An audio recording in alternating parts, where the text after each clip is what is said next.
Baik, dan kini kita akan bersama secara langsung panggilan keluar bersama dengan seorang pesakit COVID-19 di mana kita akan beliau akan berkongsikan bersama dengan kita tentang pengalamannya dan mungkin sebarang nasihat kepada kita semua masyarakat Malaysia. Kita bersama dengan Encik Mat Adnan Faisal Abdul Rauf. Assalamualaikum, Encik Adnan. Waalaikumsalam warahmatullahi wabarakatuh. Apa khabar? Alhamdulillah semakin baik hari ini. Semakin baik, alhamdulillah. Okey, mungkin Adnan boleh kongsikanlah sedikit kalau tak keberatan pengalaman Adnan ketika kali pertama sebelum didiagnos mempunyai COVID-19, kalau ada sebarang simptom ataupun rasa yang ingin dikongsikan bersama dengan penonton kami hari ini. Okey, pada 10 hari bulan 3,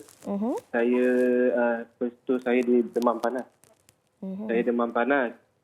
Lepas tu terlampau panas sampai kan isteri saya pun terjaga daripada tidur dia. Setiap kali dia bersentuhan kulit dengan dia terjaga daripada tidur dia. So memang sangat panas lah. Tapi time tu saya tak rasa yang saya kena COVID. Tapi sebab besoknya pada 11 bulan 3 tu demam saya kembali pulih. Okey. So pada 12 bulan 3 pula demam saya datang balik tapi tak berapa panas. Dan ada juga simptom pening dan sakit perut masa tu. Dan demam tu berterusan juga sampai 14 hari bulan 3. Okey. Tapi makin demam tu makin berkurangan lah. Tapi masih rasa letih, rasa pahit di tekak dan juga tekak masa tu cepat kering. Dan benda tu berterusan sampai kan pada 16 hari 3 tu saya sesak nafas dan juga start batuk sikit-sikit. Dan juga ada sakit sendi dan otot juga pada masa tu. Okey. Baik. Lepas tu pada 17 bulan 3 tu makin teruk sesak nafas tu makin meningkat. Dan pada tu saya cuba untuk pergi ke HKL pada pagi tu.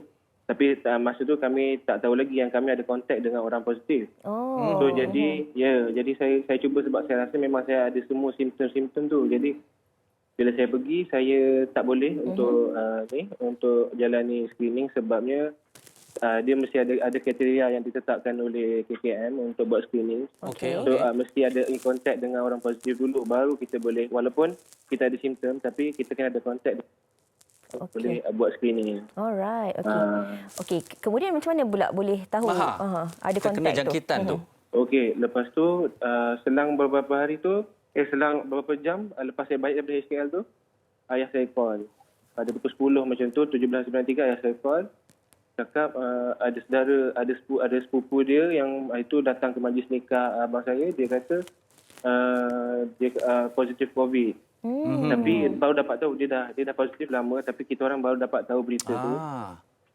Jadi terus semua ahli keluarga saya bergegas untuk buat screening lah di hospital yang berdekatan di rumah masing-masing untuk buat screening sebab ramai yang dah ada simptom time tu, termasuklah saya. Okey. So bila saya pergi pada hari tu, alhamdulillah saya dapat buat screening pada 17.93 dan pada masa tu sangat kecoh lah keadaan family kita orang kerana dengan ibu saya terpaksa isolate kan sementara menunggu result dan juga isteri saya, dan masa tu juga atuk saya dah warded pada 16.93 tu dah warded sebab dia lemah. Tapi sebab kita tak tahu ada kontak dengan orang positif, jadi kita pun tak boleh buat screening, jadi dia masuk ward biasalah. Okey. Okey. Lepas tu agak ralat pada masa tu sebab ialah dengan ibu saya yang kena masuk isolated ward kan. Okay. Tapi sebenarnya keadaan sekarang yang kembali pulih, saya pasti alhamdulillah ramai juga di kalangan ahli keluarga itu kembali pulih. Sebenarnya bagaimana keadaan itu dihadapi oleh keluarga dan juga mungkin sebarang nasihat atau yang boleh kongsikan dengan kita semua?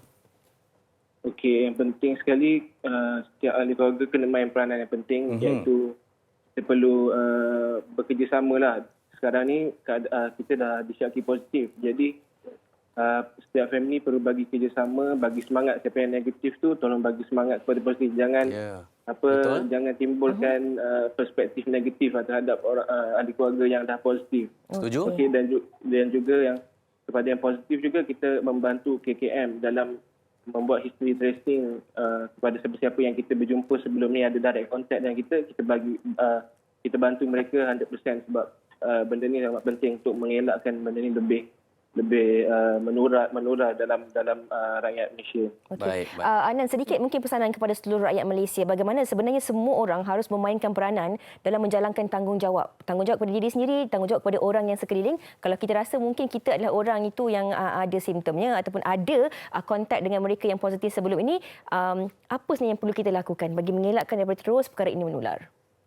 Okey, nasihat saya lah kepada yang rasa diri dia ada simptom tapi dia tak dapat buat screening, saya nasihatkan dia isolatekan diri dia di rumah dan jarakkan diri daripada ahli keluarga yang lain yang tak ada simptom seperti anak-anak, suami ataupun isteri. Okey, dan juga kepada orang luar sana yang tak ada simptom juga minta beri kerjasama kepada pihak-pihak tertentu seperti pihak kerajaan dan KKM dan sebagainya supaya mereka ni dapat sibukkan diri mereka fokus kepada wabak COVID ni berbanding untuk menguatkuasakan undang-undang untuk mengelakkan orang daripada keluar rumah. Maksudnya diorang tak perlu fokus kepada benda tu. Benda yang penting ialah sekarang ni kita nak elak COVID ni daripada menular. So make sure kita bekerjasama supaya tak perlu mereka nak kerahkan tentera lah, untuk polis lah untuk buat kerja-kerja lain yang patutnya tak perlu pun. Kita patut faham sendiri sebagai rakyat Malaysia. Okey, baiklah. Terima kasih banyak-banyak kita ucapkan kepada Adnan Faizal yang sudi berkongsi pengalaman bersama dengan kita di Wanita Hari ini. Kami di Wanita Hari ini mendoakan semoga Adnan dan seluruh ahli keluarga akan terus sihat seperti sedia kala, insya-Allah. Baik, terima kasih Anan.